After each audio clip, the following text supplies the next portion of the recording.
probinsya namin sa Samar. After for how many years ay makakauwi na ako sa province na. So ito yung bus. Meron din sa likod.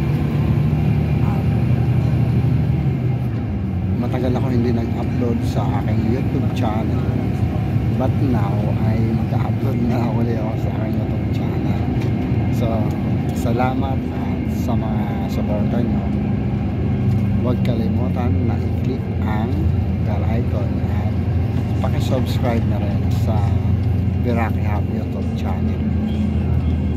For 1 month wala akong upload sa aking channel kasi medyo na-busy ako and then pauwi ako ng Pinas, so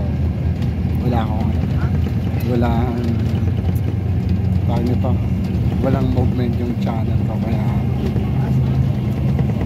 stuck yung reading.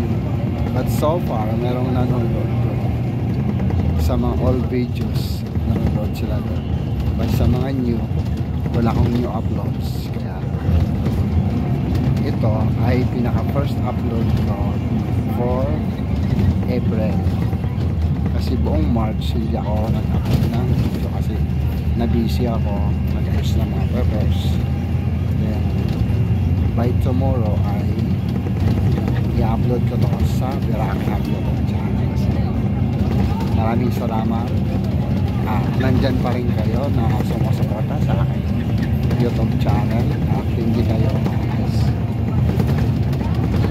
At the same time, alam nyo naman na nandun din ako para sa inyo. So vice versa lang. Kaya may bag ako dito sa hinipot ko kasi loaded. Nagpas lang ako pauwi kasi pag mag-airplane ka, mahal yung plane ticket kasi yung luggage, yung ano lang siya, kunyari ito, hand carry 7 kilos and then meron siyang free na 20 kilos. So pag mag-over ka sa 20 kilos, malaki na yung babayaran mo sa per kilo. So malaki yung excess ko, kaya aabot siya ng 7,000 peso. So I decide na mag-pass para siya makatipid, di ba? At the same time, ma-explore mo yung yung matagal mo nang hindi na i-explore na mga daanan.